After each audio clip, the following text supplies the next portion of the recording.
sistem harga pokok proses atau proses costing itu ada dua metode. Kita langsung perbandingkan. Metode yang pertama yang lebih sederhana namanya weighted average. Kemudian metode yang kedua namanya adalah FIFO. Sebelum kita masuk ke teknik perhitungannya, kita harus kenal dulu apa yang disebut dengan proses costing. Teman-teman di sini kembali lagi bukan ke materi minggu lalu. Kalau materi minggu lalu kita hanya belajar tentang ABC begitu ya. Nah, yang di proses costing ini, teman-teman ingat lagi yang materi minggu ketiga, materi minggu keempat, menjelang ketiga, keempat itu kita pernah mengenal istilah job costing. Jadi kalian bandingkan, ada yang sebelah kiri job costing, kemudian yang sebelah kanan disebut dengan proses costing.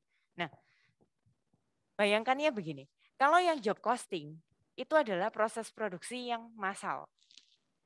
Berarti massal itu produk-produk yang dihasilkan itu serupa, sejenis.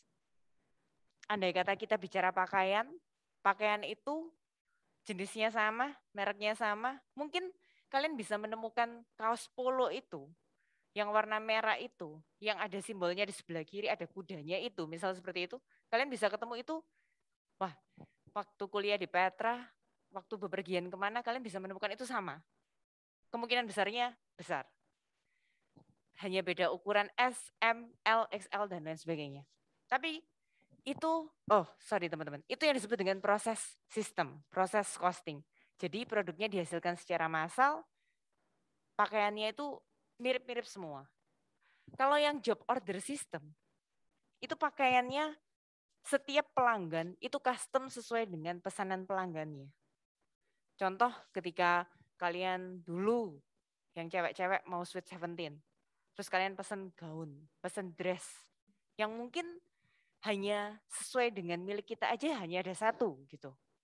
Terus kalau memang mau kembar, benar-benar kembaran sama keluarga kita, hanya ada beberapa pieces dan itu yang kita tentukan bahannya apa, warnanya apa. Lebih bayangkan seperti itu. Kalau yang cowok-cowok bandingkan jas.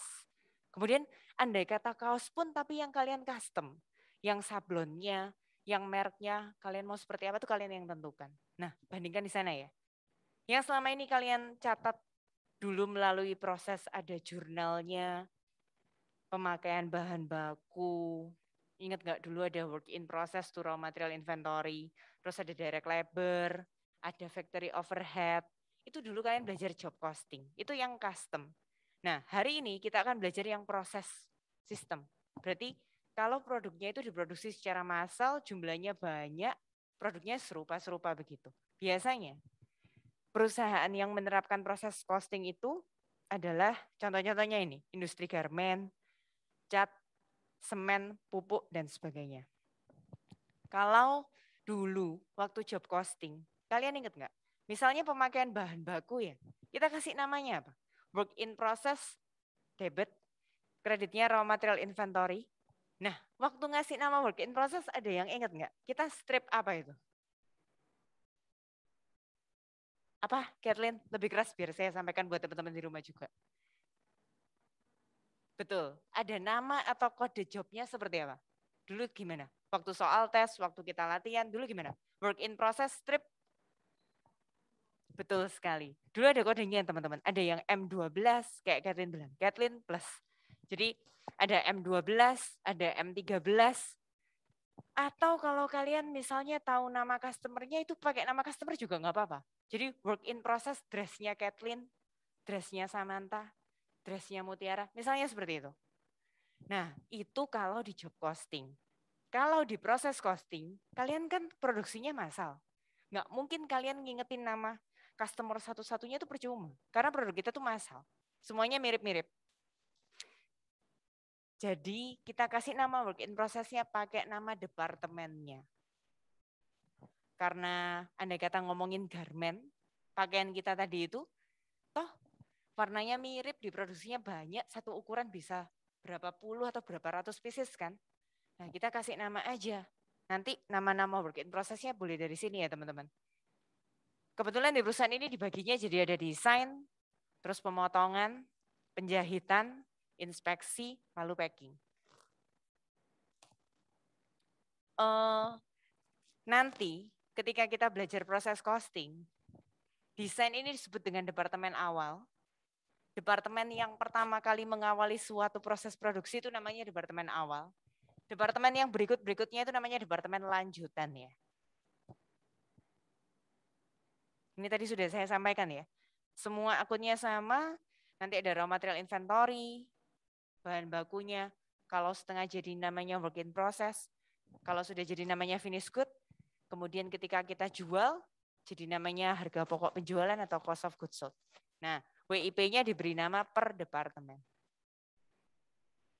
Kalau kalian mau membandingkan yang tadi saya sampaikan di awal, apa bedanya yang sebelah kiri, job costing, harga pokok pesanan, dengan yang kita pelajari hari ini, sebelah kanan, proses costing, sistem harga pokok proses, ini ya.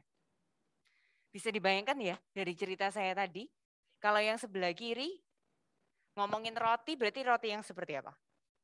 Kalian boleh sebut merek deh. Kalau ngomongin sistem harga pokok pesanan, kita ngomongin roti, kue, cake, itu yang seperti apa? Yang job costing gimana? Yang unik, custom sesuai pesanan pelanggan, tiap pelanggan tuh bisa kuenya beda-beda bervariasi, tergantung sesuai pesanannya. Apa tuh? Contohnya kue apa? Roti apa? Jangan lupa unmute kalau yang onsite, raise hand. Nah, terima kasih ada Selin.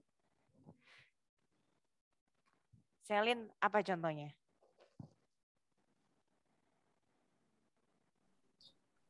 Saya nggak dengar Halo. suaranya Selin. Ya, sudah dengar Nah, sekarang. Apa Selin biasanya contohnya? di online shop PO custom kue tart. Betul. Kue tart kalau kita untuk ulang tahun terus kita minta tulisin nama lah. Seperti begitu-begitu ya. Itu pasti yang custom. Kalau yang sebelah kanan, kalau yang proses costing, roti kue yang seperti apa Selen? Sekalian aja. Kalau yang satunya kue tart untuk ulang tahun dikasih nama teman kalian misalnya begitu. Selain Kayak nama ya, oh, bentuknya kalian bisa custom. Ada yang suka bunga, bunganya minta warna apa. Ada yang suka pakai karakter, karakternya apa, begitu. Nah, kalau yang proses costing, kalau yang massal gimana? kayak Barbies atau bread talk gitu. Betul banget. Kayak kita beli Toiletjur, kemudian ada Maison Ferry, lalu ada Bread Talk yang disampaikan Selin. Betul sekali ya. Itu yang andai kata kita ngomong kue tart Black Forest ya semuanya modelnya seperti itu. Strawberry cheesecake ya begitu semua. Kira-kira seperti itu ya. Oke, bagus sekali. Saya stop dulu.